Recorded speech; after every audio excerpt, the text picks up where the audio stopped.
The Down to Business podcast is sponsored and produced by Rex Real Estate. Folks, there is no longer any reason you should be paying 6% commission to a real estate agent to sell your home. Rex sells homes for the lowest fee in the industry, period, at 2% total. That saves consumers thousands of dollars per transaction. With Rex, you get a full service team backed by technology.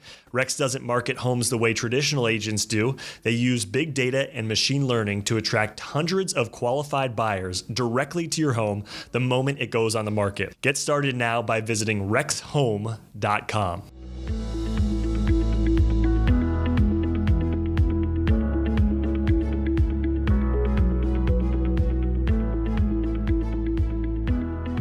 This is the Down to Business podcast. I am your host, Eric Rothman. Thank you so much for joining us for episode number 2.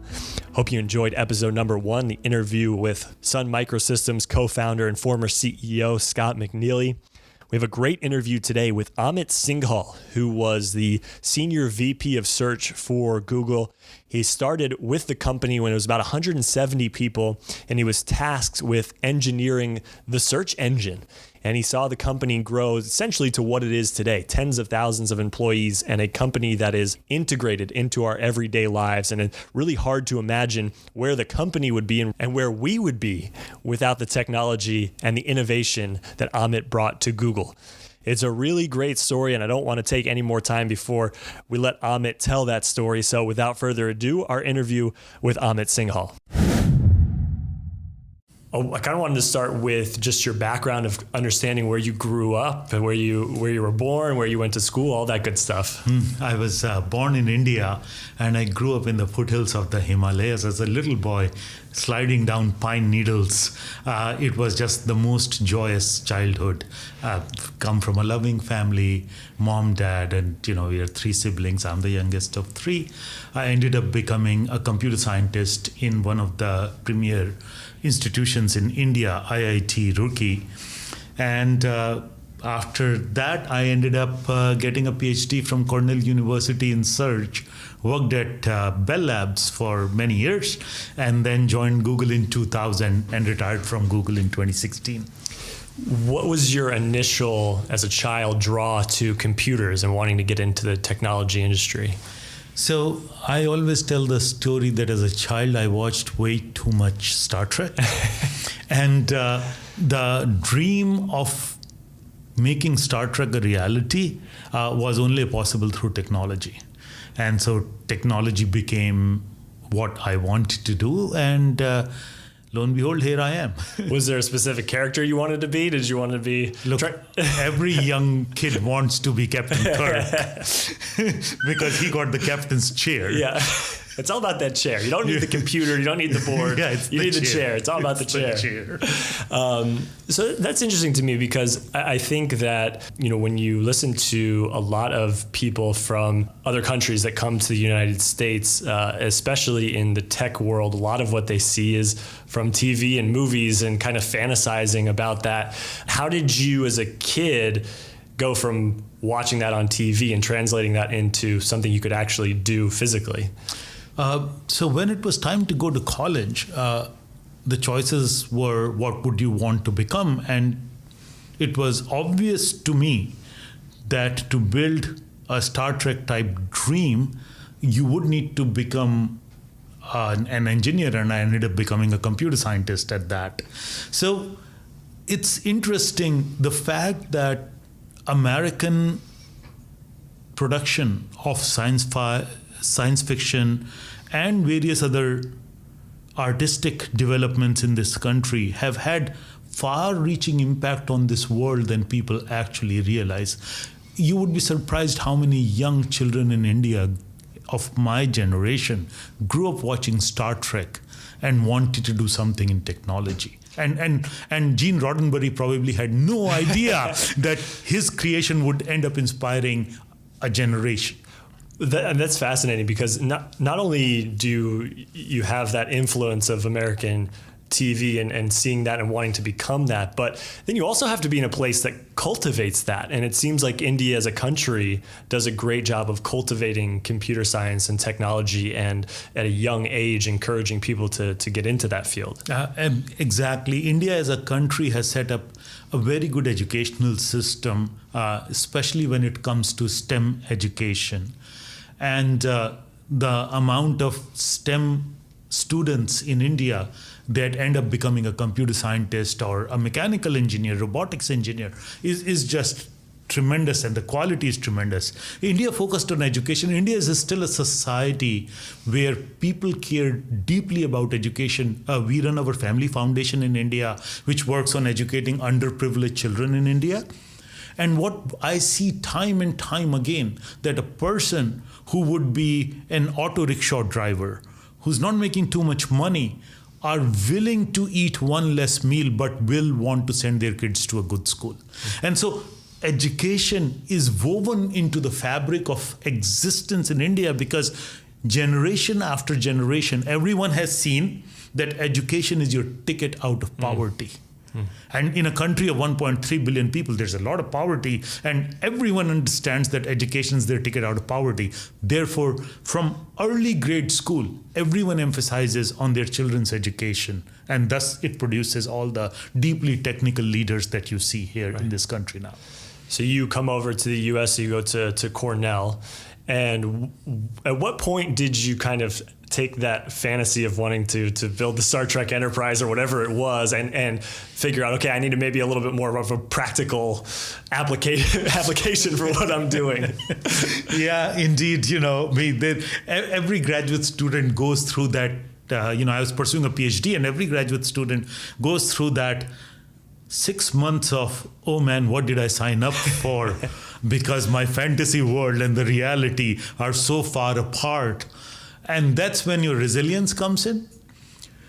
And one thing, as a parent of 2 children, that I wish for my children is, one quality they should have is resilience, because life is not going to only dish you feathers.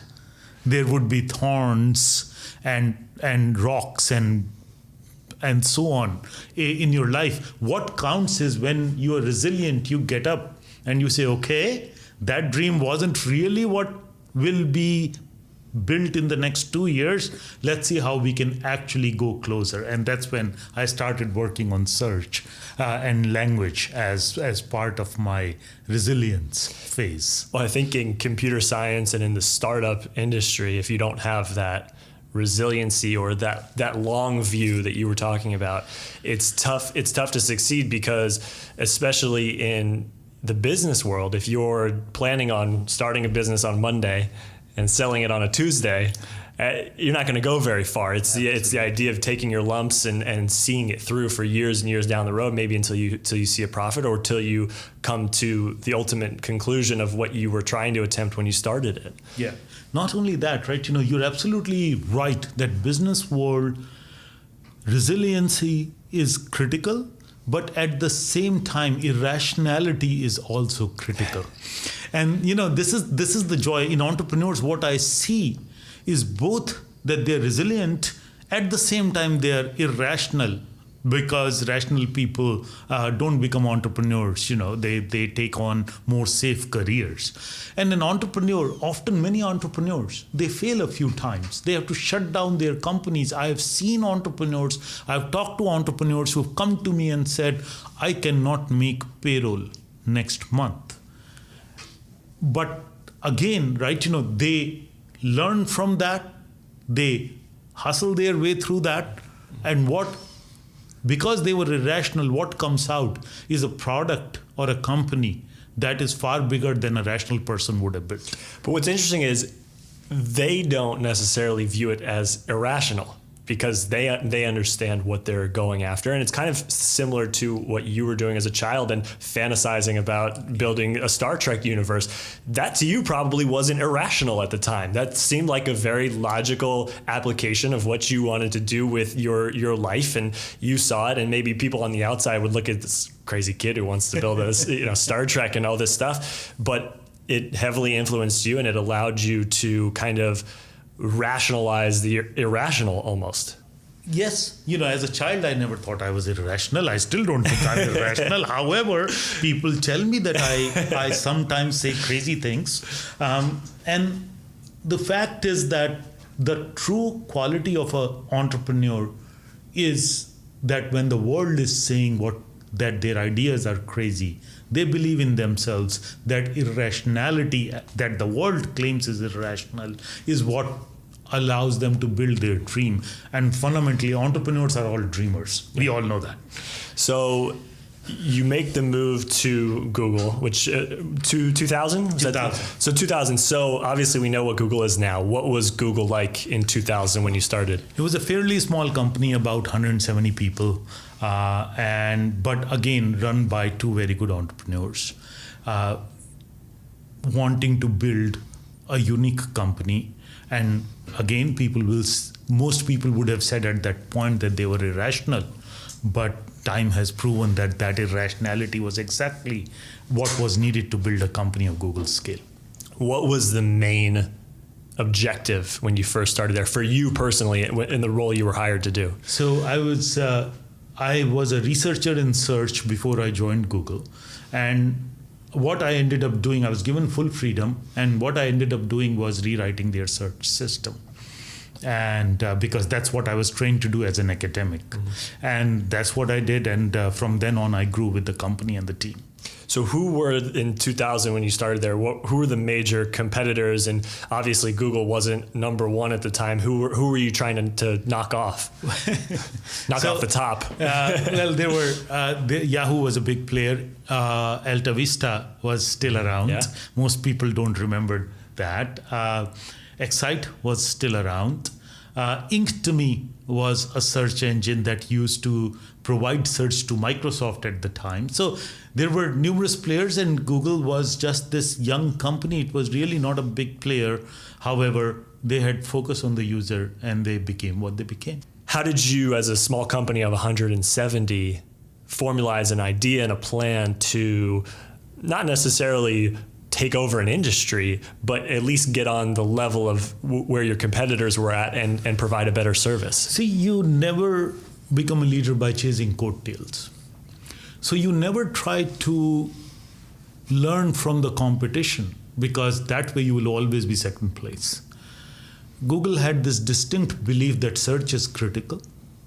And at the time when every other company was building portals and search was a 2-centimeter window on the top right, Google put search front and center of their page. And it comes from a belief. It came from the belief of two entrepreneurs. And that's why I repeatedly would advise entrepreneurs to stay true to your beliefs. Because if you compromise on your beliefs, you would not build your dream. And I will guarantee you that you won't build a world-class company.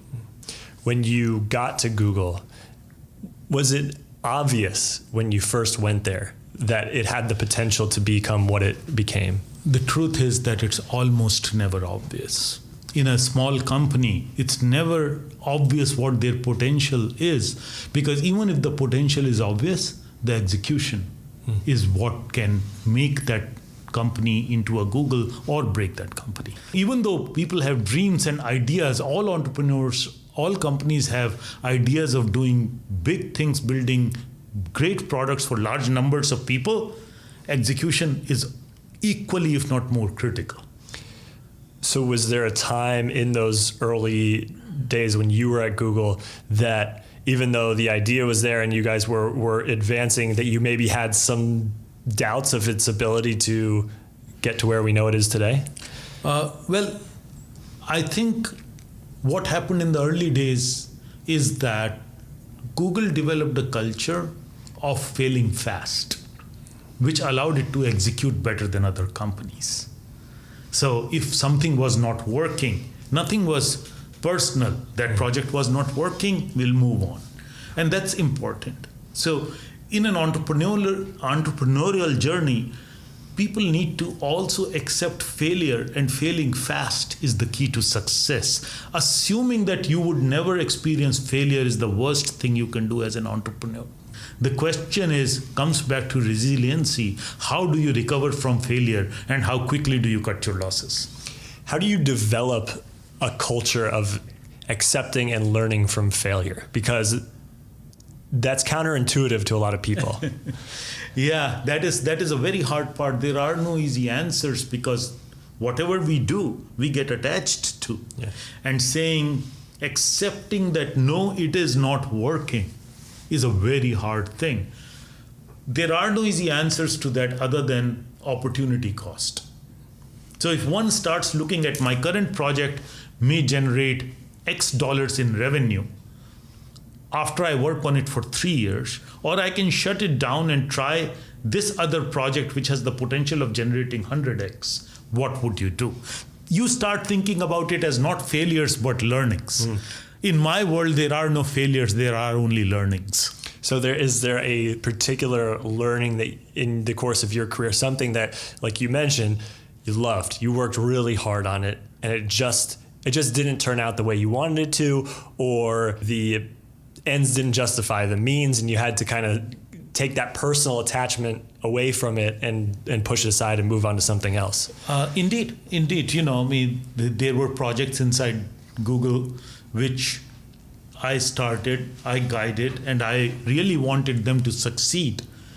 But my way of taking that project to the next level was not the right way. And you recognize it and give it to the right parent, give it to the right person, and move on. And all of us face that in our professional lives over and over again. When you joined Google, there's 170 people. How many people when you left? About 50,000. And how many in your team that you were overseeing? About 5,000. So that's, a decade and a half of... About 15, 16 years. Decade and a half of growing from just you to 5,000 people. It wasn't just me, it was about 10 people. Okay, so 10 people, a dozen people, yeah, to 5,000. Was that something that you had to learn on the fly? Was it something you were comfortable doing, growing a team of that size? Look, it's never comfortable to push yourself out of your comfort zone. I was a PhD researcher. I used to publish papers. I never knew how to manage a team. I never knew how to motivate a team. You just learn and be true to yourself and do the right thing by the team. I always had a priority order of how I viewed my job: company first, then my team, and then myself. Which means I take decisions day in and day out that may hurt my team but help the company.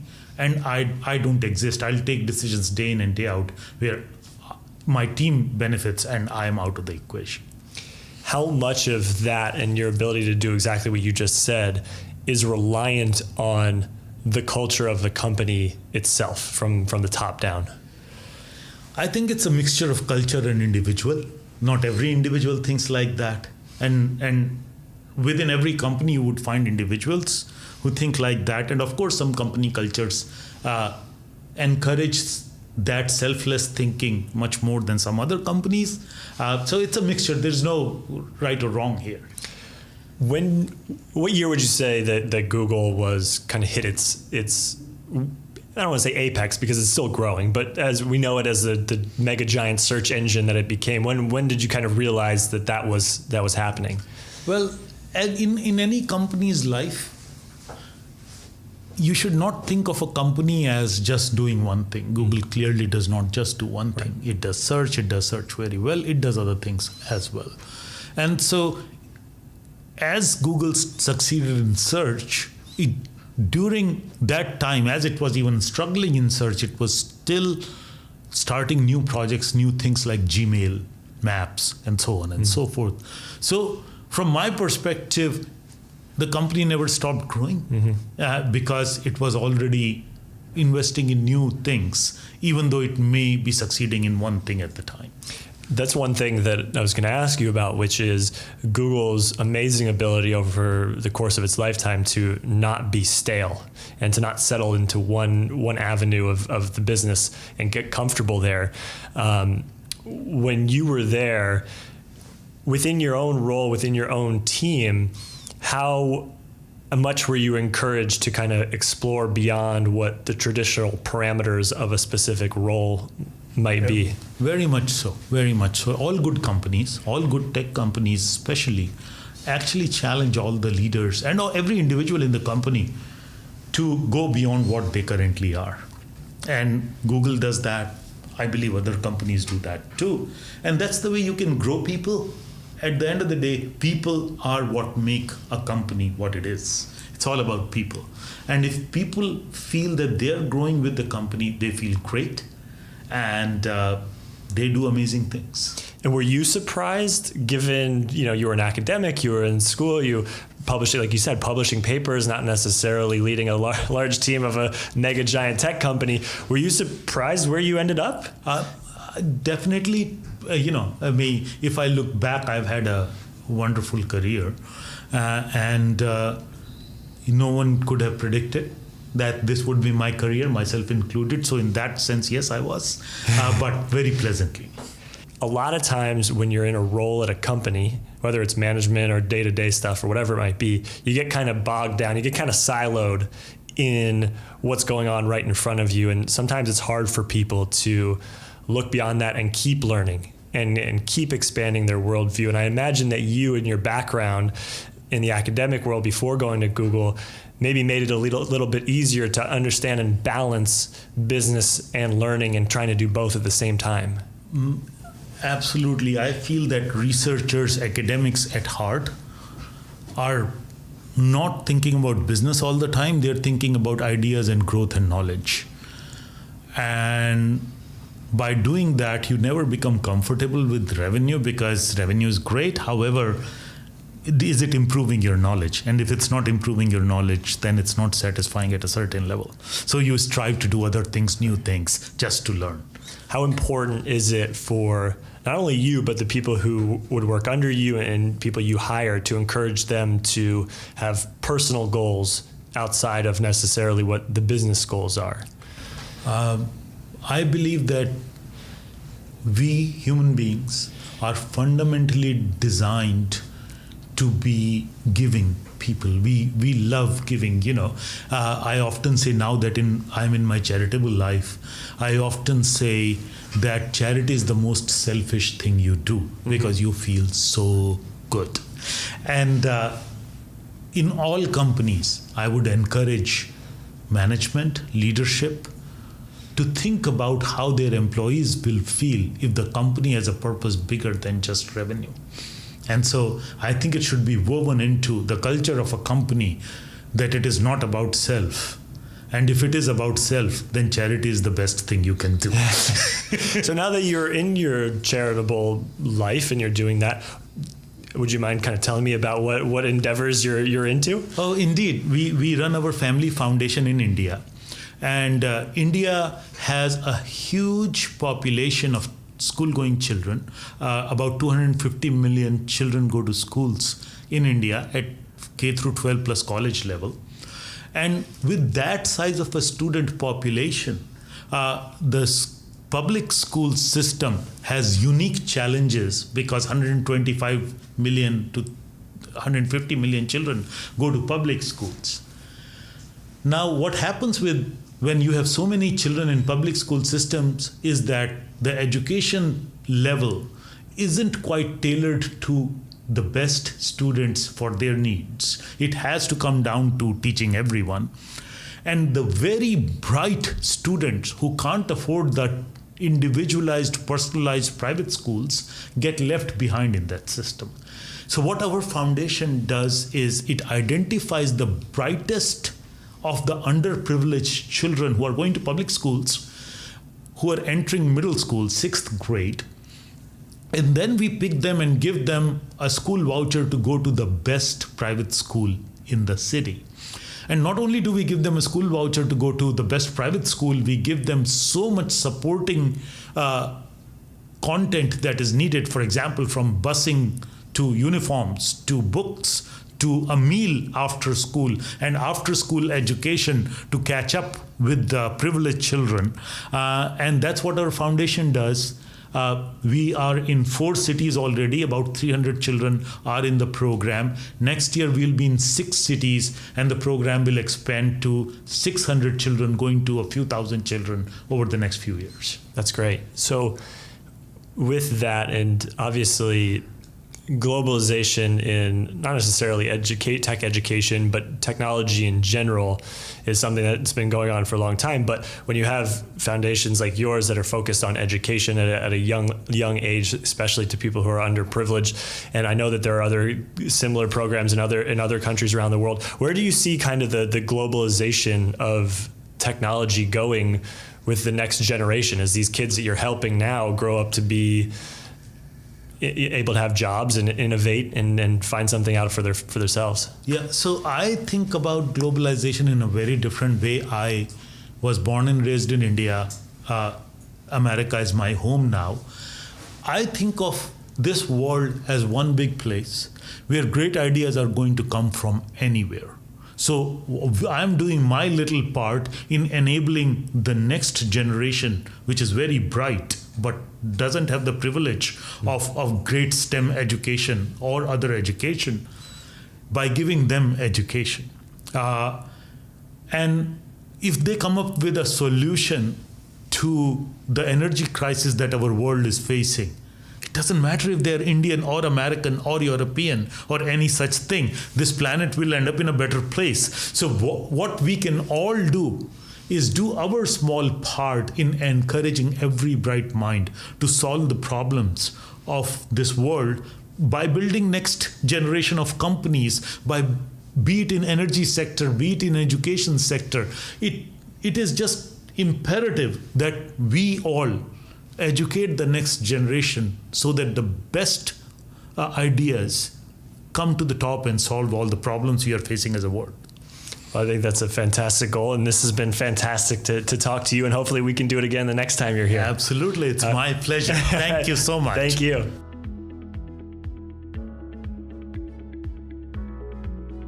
So there you have it. What a great story. Amit Singhal, a boy in India growing up watching Star Trek, wanting to work on the USS Enterprise. And while he didn't quite make it to a spaceship, he did make it to maybe the most innovative company of our generation, and really hard to imagine what our lives would be like without his innovation at Google and shaping Google as to what it has become today.